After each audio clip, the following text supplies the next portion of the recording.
वज़ीर आज़म शहबाज शरीफ अमरीका के सदर ट्रंप से मुलाकात के लिए वफ्द के साथ वाशिंगटन पहुंच गए। एंड्रयूज़ एयरबेस पर रेड कार्पेट इस्तकबाल। वज़ीर आज़म कुछ ही देर में व्हाइट हाउस पहुंचेंगे। सदर डोनाल्ड ट्रंप से मुलाकात में फील्ड मार्शल आसिम मुनीर वज़ीर आज़म के हमरा होंगे। मुलाकात के दौरान मई में होने वाली पाक भारत जंग और मसला कश्मीर समेत आलमी और इलाकाई मामलात पर तफसीली गुफ्तगू मुतवक्किल।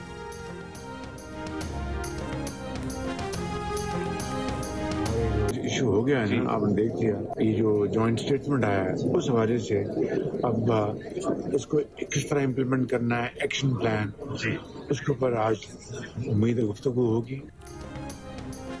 वज़ीर आज़म शहबाज शरीफ का कहना है कि गज़ा में जंगबंदी से मुताल्लिक़ सदर ट्रंप से मुस्लिम रहनुमाओं की मुलाकात मुफीद रही। अब अगला मरहला तय किए गए निकात पर अमल दरामद का है। न्यूयॉर्क में सहाफ़ियों से गुफ्तगू के दौरान वज़ीर आज़म ने कहा, मार्का हक़ में पाकिस्तानी अफवाज ने हिंदुस्तान को शिकस्त फाश दी। फील्ड मार्शल आसिम मुनीर ने दुनिया को दिखाया कि किस तरह जंगें लड़ी जाती हैं। न्यूयॉर्क में वज़ीर आज़म शहबाज शरीफ से बांग्लादेश के chief adviser professor Mohammad Yunus की मुलाकात। वज़ीर आज़म ने बाहमी एतमाद और इलाकाई ताउन और तरक्की पर मबनी ताल्लुकात मज़ीद मजबूत करने का आज़म दोहराया। वज़ीर आज़म शहबाज शरीफ से बिल गेट्स फाउंडेशन के बानी बिल गेट्स की भी मुलाकात। वज़ीर आज़म ने हालिया सैलाब के बाद दी जाने वाली इमदाद, इंसदाद पोलियो और माशी शमूलियत के लिए बिल गेट्स फाउंडेशन के ताउन का शुक्रिया अदा किया। पाकिस्तान ने एशिया कप T20 के फाइनल के लिए क्वालिफाई कर लिया। हारिस रऊफ, शाहीन आफरीदी, साइम अयूब और मोहम्मद नवाज की शानदार बॉलिंग सिर्फ 136 रन के हदफ को कामयाबी से दिफा किया। पाकिस्तान टीम 8 विकेट पर 135 रन बना सकी। मोहम्मद हारिस 31 और मोहम्मद नवाज 25 रन बनाकर नुमाया रहे। शाहीन आफरीदी और हारिस रऊफ ने 3-3 विकेटें हासिल की। साइम अयूब ने 2 और नवाज ने 1 खिलाड़ी को आउट किया। शाहीन आफरीदी को ऑलराउंड कारकर्दगी पर प्लेयर ऑफ द मैच करार दिया गया। पाकिस्तान ने मैच 11 रन से जीतकर फाइनल के लिए क्वालिफाई कर लिया। एशिया कप का फाइनल पाकिस्तान और भारत के दरमियान इतवार को खेला जाएगा। दोनों टीम्स एशिया कप के फाइनल में पहली बार आमने सामने होंगी।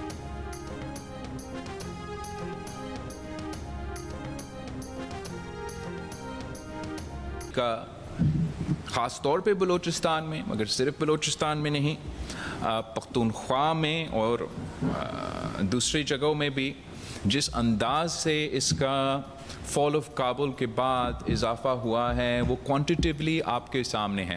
भारत इस बात को छुपाता भी नहीं है कि वो माली मदद मखसूस दहशतगर्दी के तंजीमों को पहुँचा रहे हैं। ये इशू को हम आलमी सतह पे भी रेस कर रहे हैं। कोशिशें जारी हैं कि इसको पाकिस्तान के अंदर भी एड्रेस किया जाए। पीपल्स पार्टी के चेयरमैन बिलावल भुट्टो जरदारी का कहना है कि अफगानिस्तान में तालिबान के आने के बाद बलूचिस्तान और खैबर पख्तूनख्वा में दहशतगर्दी में इजाफा हुआ। भारत भी दहशतगर्द गिरोहों की माली मदद को नहीं छुपाता। ये मामला आलमी सतह पर उठा रहे हैं। पूरा पाकिस्तान सऊदी अरब के साथ दिफाई माहिदे का खैर मकदम करता है। कराची में सहाफ़ियों से गुफ्तगू के दौरान बिलावल भुट्टो जरदारी ने कहा, सैलाब से पंजाब और खैबर पख्तूनख्वा में तारीखी नुकसानात हुए। वो विफाक पर तनकीद नहीं कर रहे बल्कि दरख्वास्त कर रहे हैं कि सैलाब मुतासरीन की मदद के लिए आलमी सतह पर बात की जाए। बिलावल भुट्टो जरदारी की सैलाब मुतासरीन की मदद पर पंजाब हुकूमत की तारीफ। साथ ही कहा, कई जगहों पर मदद नहीं पहुँच पा रही। जनूबी पंजाब के लोगों का कसूर क्या है? बेनज़ीर इनकम सपोर्ट प्रोग्राम से उनकी मदद क्यों नहीं की जा रही?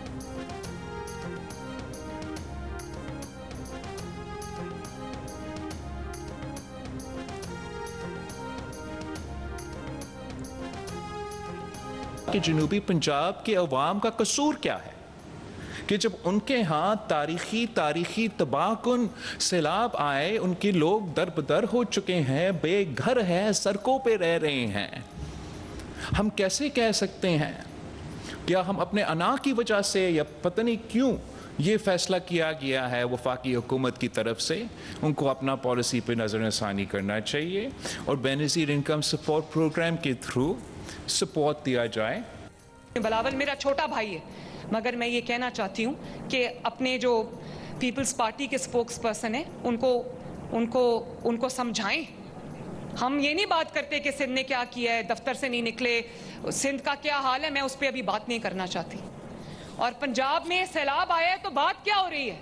बात ये हो रही है कि BISP के जरिए इमदाद दे, लोगों को मुफ्त मशवरे आ रहे हैं। मुझे कहा जाता है कि दुनिया के आगे हाथ क्यों नहीं फैला रहे, इमदाद क्यों नहीं मांग रहे? कब तक पाकिस्तान ये कहेगा कि प्लीज हमारा सैलाब आ गया, अल्लाह के वास्ते हमारी मदद कर दो? तो जो NFC से हमें इतने पैसे मिलते हैं और तमाम सूबों को मिलते हैं, अरबों खरबों रुपया मिलता है, वो किस लिए?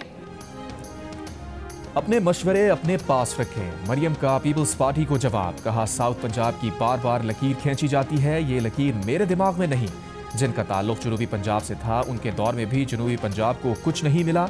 डेरा गाजी खान में इलेक्ट्रिक बस की तकरीब से खिताब में कहा, इन लोगों ने काम धेले का नहीं किया जो साउथ पंजाब करते थे। इख्तिदार तो उन्हें भी मिला था। साउथ पंजाब में काम किया है तो नवाज शरीफ ने किया है। साउथ और सेंट्रल पंजाब के वजीर आला वो होते हैं जो इख्तिदार के भूखे होते हैं। वो पूरे पंजाब की वजीर आला हैं। जैसे माँ अपने बच्चों में तफरीक नहीं कर सकती, वो पंजाब में तफरीक नहीं कर सकती। वो सूबे की तरफ उठने वाली उंगली तोड़ देंगी। मरियम नवाज ने कहा कि उन्हें कहा जाता है कि दुनिया के आगे हाथ क्यों नहीं फैला रहे, इमदाद क्यों नहीं मांग रहे। वो नवाज शरीफ की बेटी हैं, इमदाद के लिए हाथ कभी नहीं फैलाएंगी। सैलाब ज़दगान को बेनज़ीर इनकम सपोर्ट प्रोग्राम के जरिए इमदाद देने के मुतालबे पर मरियम नवाज ने कहा, जिसका लाखों का नुकसान हुआ उसका BISP के 10,000 रुपए से क्या होगा।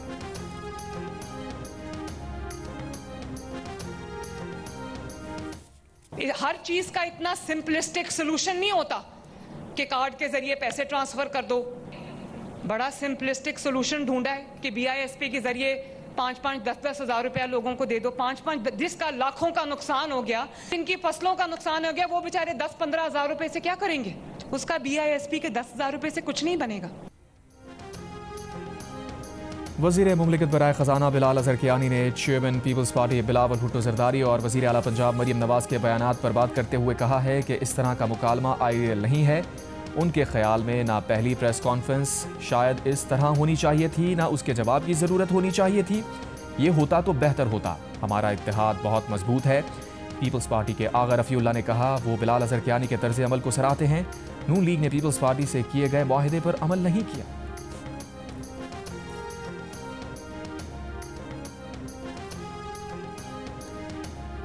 Chairman Pakistan Peoples Party Bilawal Bhutto Zardari का कहना है कि पीपल्स पार्टी मुल्क की ख़वातीन के साथ खड़ी है। पहली बार मुल्क में पिंक बस सर्विस मुतारिफ कराई। अब ख़वातीन के लिए इलेक्ट्रिक स्कूटर्स मुतारिफ करवा रहे हैं। पिंक स्कूटी की इफ्तिताही तकरीब से खिताब में कहा, पिंक स्कूटर सर्विस से ख़वातीन को दफातर जाने में आसानी होगी। वज़ीर आला सिंध मुराद अली शाह ने कहा, ख़वातीन से दरख्वास्त है स्कूटर एहतियात से चलाएं। वज़ीर ट्रांसपोर्ट सिंध शर्जील मेमन ने कहा, यह ख़वातीन की खुद मुख्तारी की तरफ पहला कदम है। पिंक बस के बाद अब पिंक स्कूटी और पिंक टैक्सी सर्विस भी शुरू होगी।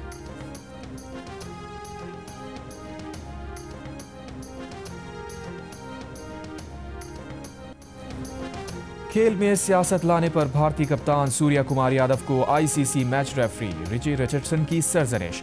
पाकिस्तान क्रिकेट बोर्ड की शिकायत पर सूर्या कुमार यादव को समाअत के लिए बुलाया गया। भारतीय कप्तान ने गलती का एतराफ़ किया। ज़राए का कहना है कि PCB ने समाअत के दौरान सूर्या कुमार के खिलाफ मुखालिफ दलीलों के अंबार लगा दिए। ICC ने दोनों तरफ का मौक़िफ़ सुनकर समाअत मुकम्मल कर ली। केस का तफसीली फैसला आज सुनाया जाएगा।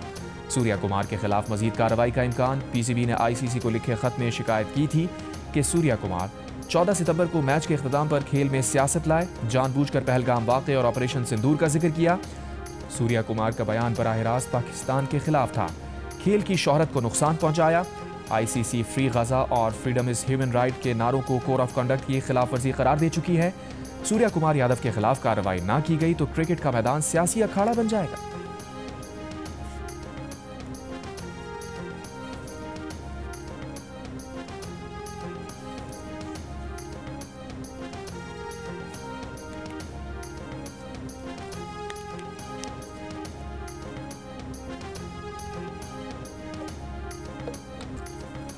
उल्टा चोर कोतवाल को डांटे, भारत ओछे हथकंडों से बाज ना आया। कुछ ना मिला तो पाकिस्तानी खिलाड़ियों के अंदाज को ही इशू बना डाला। हारिस रऊफ और साहिबजादा फरहान के खिलाफ शिकायत लेकर ICC पहुंच गया। BCCI ने साहिबजादा फरहान के गन फायर सेलिब्रेशन अंदाज और हारिस रऊफ के जेट क्रैश के इशारे को इश्तियाल अंगेज कह दिया। ICC से पाकिस्तान के दोनों खिलाड़ियों के खिलाफ कार्रवाई का मुतालबा कर दिया। ICC को लिखा कि ग्राउंड में ये रवैया स्पिरिट ऑफ द गेम के खिलाफ है। एशिया कप के मैच में भारत के खिलाफ साहिबजादा फरहान ने धुआंधार बैटिंग की और 50 का जश्न मनाते हुए फायरिंग का अंदाज अपनाया, लेकिन ये स्टाइल भारतीयों को बिल्कुल ना भाया और ICC से शिकायत लगा दी। लेकिन भारतीय क्रिकेट बोर्ड भूल गया कि उनके साबिक कप्तान MS धोनी भी अपनी खुशी का इजहार फायरिंग के अंदाज में कर चुके हैं। फिर sir Vivian Richards, Virat Kohli, Sri Lankan batter और पाकिस्तान के आसिफ अली के अलावा भी बहुत से खिलाड़ी खुशी में मुख्तलिफ और मुनफरिद अंदाज अपनाते हैं।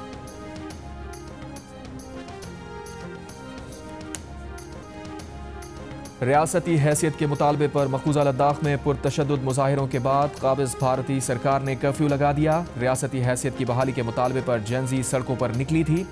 मुश्तइल मुजाहिरीन ने हुक्मरान जमात बीजेपी के दफातर को आग लगा दी थी। पुलिस ने मुजाहिरीन पर लाठीचार्ज किया था, मुजाहिरीन पर गोली चलाई थी। वाक़े में 4 अफराद हलाक और कई जख्मी हुए थे। भारतीय हुकूमत ने मकबूजा लद्दाख के रहनुमा सोनम वांगचुक पर इश्तियाल अंगेजी का इल्ज़ाम लगाया, जिसे उन्होंने मुस्तरद कर दिया। मोदी हुकूमत ने 2019 में मकबूजा कश्मीर की खुसूसी हैसियत के आर्टिकल 370 को मनसूख करके मकबूजा वादी को 2 हिस्सों में तकसीम कर दिया था।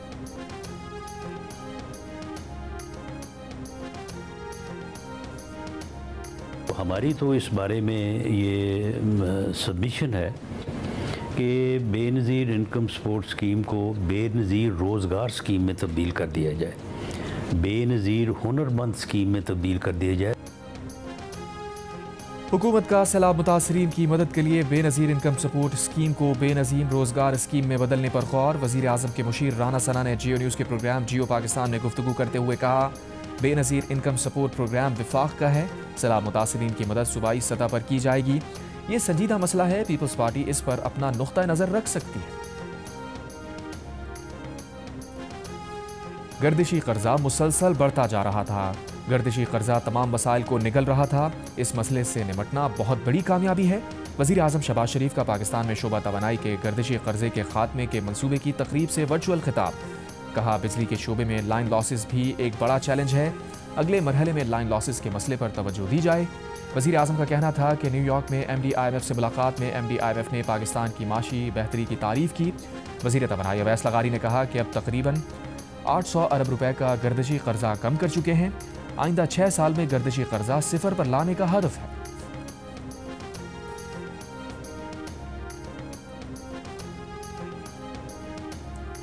पावर सेक्टर का गर्दिशी कर्ज बिजली चोरी से जन्म लेता है, बिल की वसूलियों में नाकामी से बढ़ता है और लाइन लॉसेस से बढ़ता ही चला जाता है। नतीजा ये कि बिजली की तकसीमकार कंपनीज खरीदी गई बिजली की पूरी कीमत सेंट्रल पावर परचेजिंग एजेंसी को नहीं देती। सेंट्रल पावर परचेजिंग एजेंसी पूरे पैसे बिजली की पैदावारी कंपनियों को नहीं देती। उधार बढ़ता रहता है। ये बढ़ता उधार ही गर्दिशी कर्ज है, जो आज 1661 अरब रुपए हो चुका है। हुकूमत यह कर्ज चुकाने के लिए नया कर्ज ले रही है। वो नया कर्ज और उस पर सूद बाकायदगी से बिल भरने वाले सारिफ सरचार्ज की मद में चुकाएगा। IMF से कर्ज प्रोग्राम की अगली किस्त के लिए FBR और IMF वफ्द के तकनीकी मुज़ाकरात इस्लामाबाद में जारी। बाकायदा मुज़ाकरात 29 सितंबर से होंगे। IMF वफ्द पाकिस्तान में 2 हफ्ते क़याम करेगा। इस दौरान तकनीकी और पॉलिसी सतह के मुज़ाकरात होंगे। वज़ीर आज़म ने MD IMF से मुलाकात में कहा है कि पाकिस्तान की मईशत पर सैलाब के असरात को IMF जायजे में शामिल किया जाए।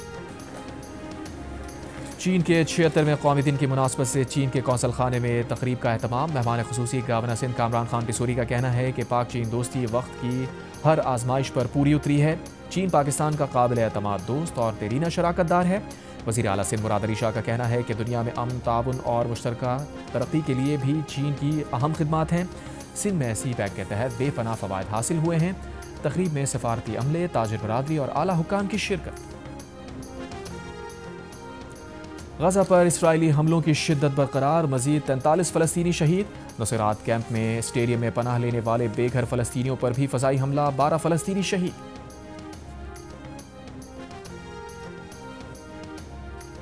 साबिक़ फ्रांसीसी सदर निकोला सरकोजी को 2007 में सदारती मुहिम के दौरान लीबिया के सदर मोअम्मर क़द्दाफ़ी से फंड्स लेने पर 5 साल कैद की सज़ा सुना दी गई। सरकोजी 2007 से 2012 के दौरान फ्रांस के सदर रहे। सरकोजी को 1 लाख यूरो जुर्माने की सज़ा भी सुनाई गई है। साबिक़ सदर ने कहा कि वो आखिर तक लड़ेंगे क्योंकि वो बेकसूर है।